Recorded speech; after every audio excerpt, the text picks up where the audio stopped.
जिला पंचायत बालाघाट में संपन्न हुए स्थायी समिति के निर्वाचन को लेकर अध्यक्ष सम्राट सिंह सरस्वार और अन्य सदस्यों के द्वारा लगाए जा रहे आरोपों का आशुतोष बिसेन और जिला पंचायत सदस्य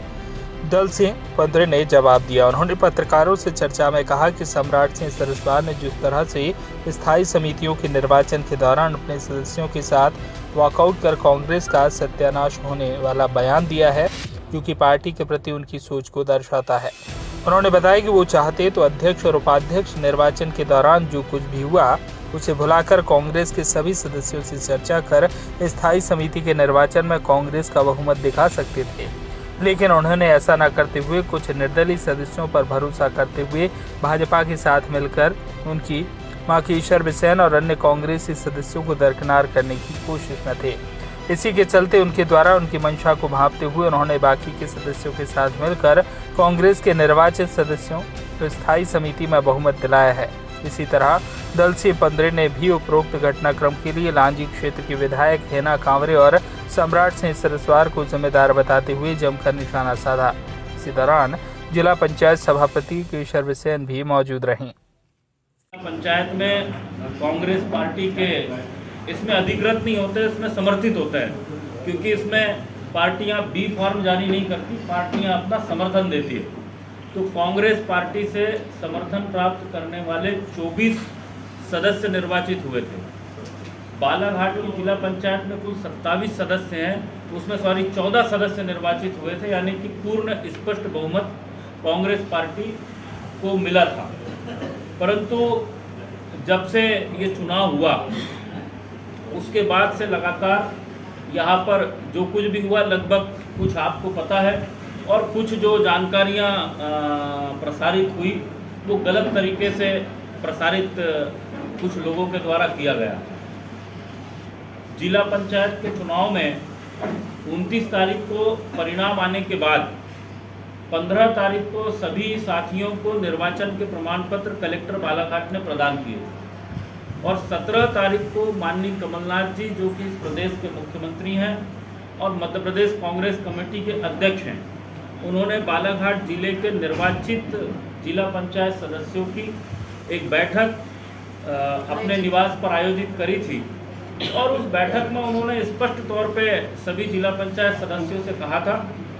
कि ये जो पंचायती राज के चुनाव हैं, ये किसी व्यक्ति की राजनीतिक इच्छा पूर्ति के लिए नहीं है। ये चुनाव जो लगातार इसमें काम कर रहे हैं, जो पंचायती राज को जानते हैं और वास्तविक तौर पे पंचायती राज के जो चुनाव होते हैं ये जमीनी कार्यकर्ताओं के लिए होते हैं, जो विधानसभा और लोकसभा में नहीं पहुंच पाते, और इन संस्थाओं के माध्यम से भविष्य के नेता भी पार्टियां तैयार करती हैं। इस मंशा के साथ उन्होंने कहा था कि बालाघाट जिले में आने वाले लोकसभा और विधानसभा चुनाव में लाभ मिले, ऐसा निर्णय आप सभी लेना, और लगभग सभी को हिंट भी कर दिया था कि वरिष्ठता का ध्यान रखना, ना कि किसी ठेकेदार या किसी राजनीतिक बड़े नेता के पुत्र को स्थापित करने के लिए संस्था का प्रयोग किया जाए, ना ही पूंजीवाद के आगे कांग्रेस पार्टी को झुकना चाहिए, क्योंकि कांग्रेस पार्टी का जो संविधान है शुरू से शोषित वंचित लोगों को एक मंच देने के लिए कांग्रेस पार्टी आज़ादी के बाद से काम करते आई। और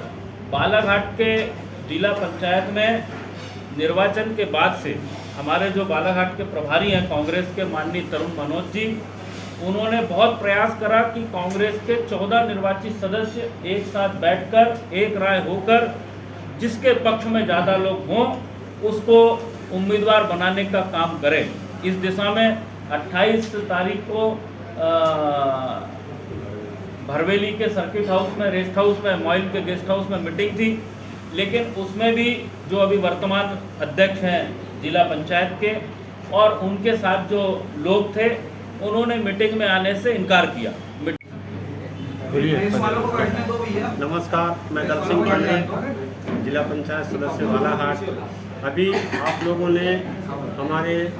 सुश्री हेना कांवरे विधायक महोदय एवं हमारे जिला पंचायत अध्यक्ष सरस्वार के माध्यम से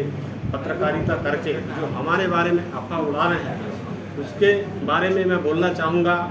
साथियों, मैं ये बताना चाहता हूँ, जब केशर बिसेन को अध्यक्ष और दल सिंह पंद्रे को उपाध्यक्ष ऊपर से मनोनीत किया गया और सभी कांग्रेस समर्थित प्रत्याशी को इनको वोट करना था। जब एक कांग्रेसी अपने आप को बताते हैं तो ये कांग्रेस के विरोध जाके बागी में क्यों लड़े, इसका जवाब दें। और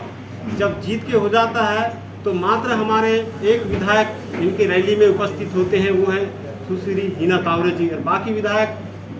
कहाँ कोई नहीं आए थे इनके कार्यक्रम में। इसका मतलब यहाँ हमारा जो नेता है इस जिला के संगठन को तोड़ना चाहते हैं और अपना हिटलर शाही चलाना चाहते हैं। और जब अभी समितियों में इन्हें हारे, क्योंकि इनका था कि ये जो निर्दलीय हैं इनको बनाया जाए और जो हमारे कांग्रेस समर्थित हैं उनको हराया जाए, इनका उद्देश्य था। तब अभी इन्हें हारे तो आज खुला प्रेस में आके अपना बात रखते हैं। मैं हमारे सुश्री हिना वरिष्ठ नेता हिना कांवरे जी को कहना चाहता हूं, आप अपने विधानसभा में और अपने जिला में अच्छा राजनीति, अच्छा संगठन का रूप दे। आपसे मैं ये कहना चाहता हूं, क्या आपको जब अध्यक्ष की आपकी लड़ाई था तो उपाध्यक्ष का अतिक्रमण क्यों किए? क्योंकि आपने भी देखा है राजा लिल्हारे जो उपाध्यक्ष है वो पार्टी के समर्थित प्रत्याशी नहीं था, वो निर्दलीय था। उपाध्यक्ष भी ने निर्दलीय को बनाया है और जो बाकी सभापति थे वो सब निर्दलीय को बनाना चाहते थे। इसलिए हमने आपस में तालमेल रखा, वोट मांगा लोगों को और हमने कांग्रेस से 4 सभापति चुन के लाए हैं, जिससे हमारे कांग्रेस पार्टी मजबूत रह सके और हमारा जिला पंचायत मजबूत रह सके। हमारे अध्यक्ष को अकल आना चाहिए, हमारे वरिष्ठ नेताओं को भी समझ आना चाहिए कि सारे कांग्रेस समर्थित प्रत्याशियों को, अध्यक्ष को, उपाध्यक्ष को एकजुट करके बात रख के इस चुनाव को सामने आके लड़ना था। परंतु जब इनने बात रखे तो हमको सबसे पहले निर्दलियों को स्थान देना पड़ेगा, उसके बाद पार्टी के लोगों को। तो हम ये कहना चाहते हैं, अपने बचपन से दरी फट्टा उठा रहे हैं कांग्रेस के नाम में, और जब पद की बात आई तो निर्दलियों को, जो अभी भी कांग्रेस जैसे राजा लिल्हारे ने ज्वाइनिंग नहीं किया है, जब आपके पास ऑलरेडी बहुमत था तो उसके बाद इन निर्दलियों को पद देने की क्या ज़रूरत थी। मैं इस आपके माध्यम से कहना चाहता हूँ, ये अपना हिटलरशाही और अपना बड़े नेता अपने आप को समझते हुए बाकी जो हमारे विधायक हैं उनको विश्वास में ना लेते हुए अपने हिटलरशाही का काम करने का प्रयास कर रहे हैं। तो मैं हमारे जैसे अभी पवार समाज से अध्यक्ष और आदिवासी समाज से उपाध्यक्ष का नाम ऊपर से मनोनीत हुआ था, परंतु दोनों को क्षति पहुंचा के ये पूंजीपति और पैसा वाले को हमारे कांवरे जी सपोर्ट की है। आने वाले चुनाव में ये समाज के लोग इनको सबक सिखाएगी, यही मेरा संदेश है। बालाघाट से वीरेंद्र श्रीवास की रिपोर्ट।